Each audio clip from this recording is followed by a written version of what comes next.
بسم اللہ الرحمن الرحیم۔ السلام علیکم ڈیئر اسٹوڈنٹس، آج ہم کلاس 10 انگلش کی یونٹ نمبر 1 کی اینیمل رائٹس ان اسلام کی سمری پڑھیں گے۔ تو سمری کا مطلب یہ ہوتا ہے کہ آپ نے جو پورا جو پورا سبق ہے یا پورا چیپٹر ہے، لیسن ہے، اس کو آپ نے سمرائز کرنا ہے، یعنی شارٹ کرنا ہے۔ سمری کا یہ مطلب ہرگز نہیں ہوتا کہ آپ اس کو بہت زیادہ طول دیں، اس کو بہت زیادہ کھینچیں۔ تو اس کو خاص جو چیزیں ہیں وہ اس میں مینشن کی گئی ہیں۔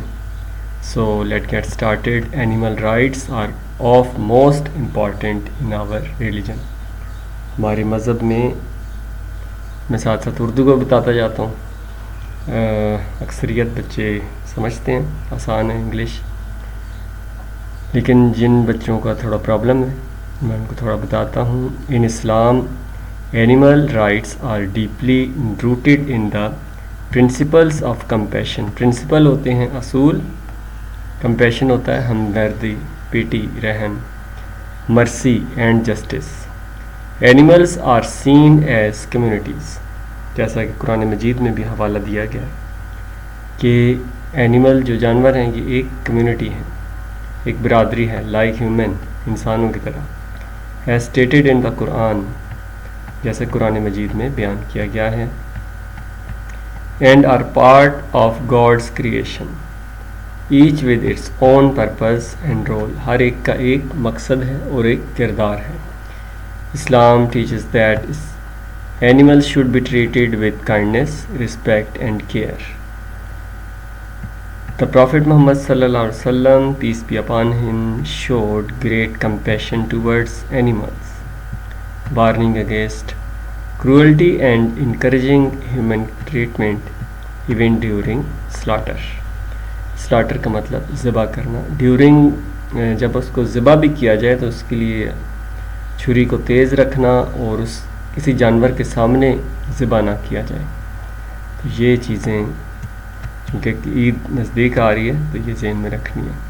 اسلام فوربیڈ اوور برڈننگ اینیملس، ضرورت سے زیادہ بوجھ ڈالنا، ہٹنگ دیم ہارشلی، زور سے مارنا، اور depriving them of food and water, اور کھانے اور پانی سے محروم رکھنا۔ ڈپرائیو کا مطلب ہوتا ہے محروم، یعنی نہ دینا۔ Stories from the prophets life, نبی پاک صلی اللہ علیہ وسلم کی زندگی میں سے بہت سارے واقعات ہیں۔ highlight mercy towards all creation, such as his reprimand of man who took chicks from a bird's nest۔ یعنی وہ واقعہ آپ نے پڑھا ہوگا کہ ایک صحابی تھے، انہوں نے رضی اللہ تعالیٰ عنہ، انہوں نے ایک پرندے کے گھونسلے سے اس کے بچے اٹھائے تھے، تو آپ نبی صلی اللہ علیہ وسلم نے منع فرمایا تھا۔ causing distress to the mother۔ Additionally, a hadith tells of a woman punished for starving a cat، starving بھوکا رکھنا، while another hadith praises a man، ایک حدیث شریف میں اس آدمی کی تعریف کی گئی، forgiven by God for giving water to a thirsty dog، پیاسے کتے کو اس نے پانی پلایا تو اس کی تعریف کی گئی، اللہ تعالیٰ نے اس کو معاف کیا۔ ان ایسنس، اس کا نتیجہ یہ ہے، Islam promotes a deep ethical responsibilities towards animal grounded in empathy and the belief that all creatures praise their creator in their own way۔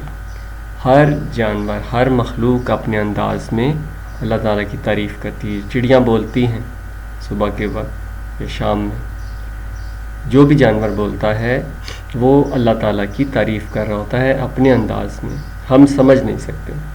Harming them without just cause a sin, ان کو نقصان پہنچانا ایک گناہ ہے۔ While kindness to them is rewarded, اور ان کے ساتھ مہربانی سے پیش آئیں گے تو یہ ایک ثواب کا کام ہے، اجر اس کا ملے گا۔ تو یہ ہے کہ جو جانور نقصان نہ پہنچائے اس کو آپ نہ ماریں، جو چیز آپ کو نقصان پہنچانے آئے دین آپ اس کو مار سکتے ہیں۔ سو اینی ہاؤ اس کو لائک کریں، سبسکرائب کریں اور دوسروں کے ساتھ شیئر کریں۔ Thanks for watching.